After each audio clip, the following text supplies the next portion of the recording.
You're nervous, dude? Yeah, I'm a little nervous. Why? It's just one of those workouts, you know? You don't know how that last bar is going to feel. What's your strategy?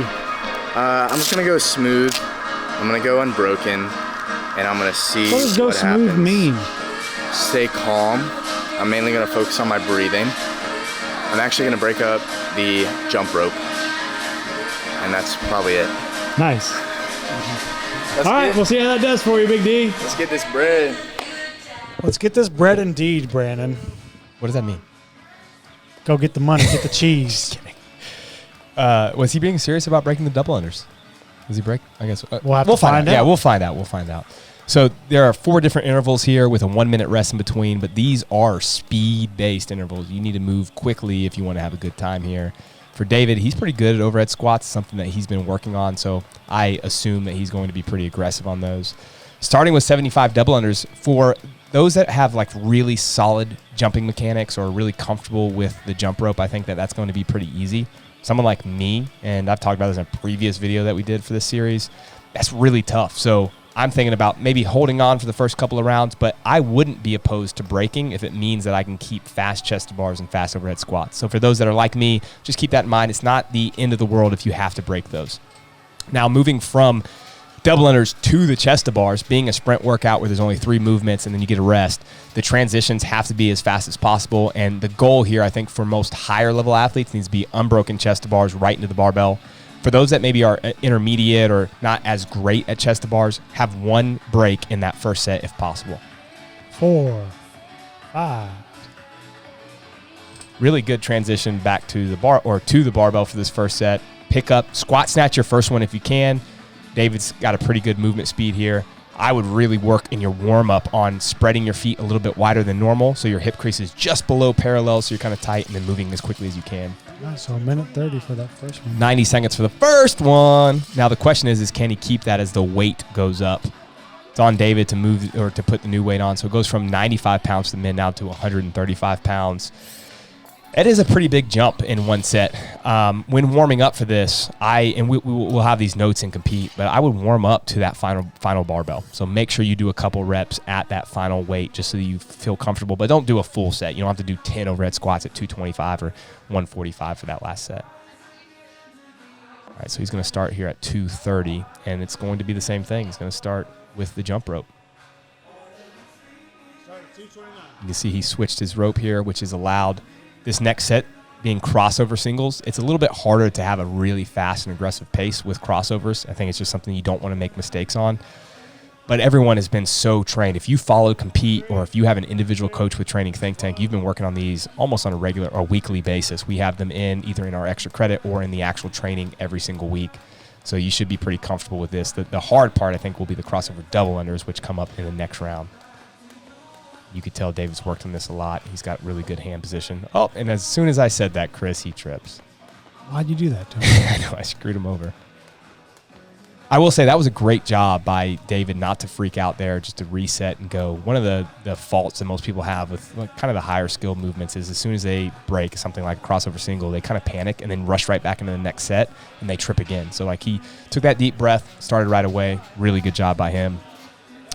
Awesome transition again to the bar. You hear me say that a lot, but transitions are so important when you compete. Got to the barbell right away. That was 9.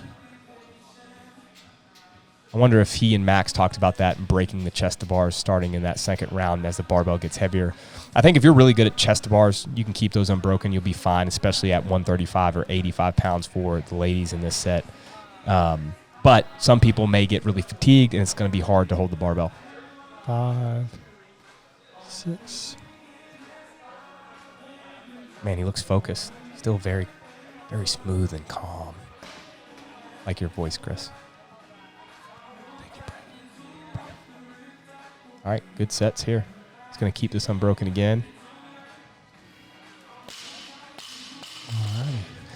Really well done. And so, again, under 90 seconds. So his first set was 90 seconds. A little bit faster to do the crossover singles. He did that in under 90 seconds. So let's see if he can keep that pace for these last couple of sets. Do you have any thoughts on changing the plates right away? resting after or rest a little before? Then is there any? I would change them right away. I would get it done and then try to rest up. You're only going to have 30 or 35 seconds to rest after you change the plates, which makes it tough, but I would get them done right away so you don't feel panicked going into that next interval. Like if you take a couple seconds to rest and you are fumbling with the plates, that's dangerous. And by the way, like that's a good point. There are often times, and not recently, most of the time now we allowed judges to change or athletes to change, but if you have to change your own plates, it's something to practice. Like practice how you're going to slide them on and off, and also play around with different variations to know which plates slide well, and which what am I? Come on, dude, you got this. Come on. What are the things called? Clamps. which clamps go on the barbell easy? Because some of them are really tough to slide on and off. All right, so he's on the crossover dibs. Yeah, you can see he's struggling a little bit with these. They are tough. You think those grips get in the way? I hate having grips on for these specifically. Yeah. I hate double unders. I think people got that down, but even with double unders, I don't know. I mean, I'm not very efficient, but they mess with me. They hit the rope. So this is when you talk about separators and workouts. The last barbell is going to be a separator for many people that aren't very strong, and then also the jump rope, especially the crossover double unders, will be a separator for those that just aren't very skilled in it. Or if you're just having a bad day, like sometimes you can string together 25 unbroken, and sometimes it requires you got to do sets of 5 or something like that, which is where David is at here. He's staying calm. Like this is exactly where you want to be to practice. In a training situation, you still want to push yourself, but stay calm. Don't freak out. Figure out your best way to get the 45 crossovers done as quickly as possible. Yeah, I would say he's doing a good job of just plowing through, even though it's right. He's probably wanting to punch a hole in the wall right now. The question is will we see crossover doubles in the open or quarterfinals? I doubt it, but we put it in this situation just to have some pressure and to practice those. So I think it's worth just continuing to work on. Again, we have it in our extra credit. We have it in the skill programs. We have it in our normal training. So you're getting exposure to it, but this is obviously one where you're truly testing the movement. The other thing I wanted to just kind of touch on. 9 again, I think. Yeah, go do 9 and 6. One of the things I wanted to touch on real quick is everyone obviously sees the workout, right? It's a ladder style with different complexity of the jump rope. That's intentional. We start out with something that's pretty easy and light, and we make it a little bit more complicated and heavy. That is something we will likely see tested in the open or quarterfinals this year because masters and individuals are doing the same workouts up through the age of 54. They can't have a 275-pound barbell for the men right off the bat, or I guess assume they could, but they're going to get a lot of people pissed off, and it'd be stupid training, in my opinion, or stupid testing. So what will likely happen is they'll have the higher skilled movements and the heavier barbells later in workouts in a ladder style like this. And this is why you'll see them compete. We have ladder style workouts often this training cycle. We'll have complex workouts that are kind of laddered where the complex movement is at the end intentionally, so you're practicing what will likely be tested in the sport. There's 9, and that Alexis Raptis belt. One more. From Tupood. Booyah. All right, so now the barbell goes up to the heaviest load, but the good news for David is he doesn't have to do any more crossover double unders. He's going to do 75 double unders again. I like finishing it off with something that's a little bit faster tempo. And I forgot, Faith comes over and does a little helper here. Faith! Is this what we want people in the program to do this day, or what's we're gonna have them change their own weights. And I think that again, the CrossFit's kind of changed this to where people can help. I think that you'll always have it as people can help, but I wanted to have some urgency on that. You got a minute rest, you got to recover and change your own. So we'll plates. dock them 3 minutes there. 12 minutes. Did not finish. All right, so he's going to go back to his speed rope here. I do think it's worthwhile having different ropes. I know I've seen some people in our program and others that have tried to do their crossover doubles or crossover singles with the speed rope, and it just is a little complicated. So having an extra rope, practicing with that, makes some sense. Also, just getting your brain to switch from thing to thing if you haven't done it. Sometimes It's can tough. be a mind melt. All right, so 75 double unders. Let's see if we can keep these unbroken. Good jumping mechanics. Hand position is pretty solid. Not piking at all. David, like most of our demos, is pretty sound at most of these movements. Now the question here on this last one is it worth the risk of doing fast chested bars, or should you slow down to make sure that you can hit your barbell unbroken? With this heavy barbell, I would break up the chested bars for most people so that you can keep the 225-pound overhead squats, at least for the men, 225 pounds unbroken.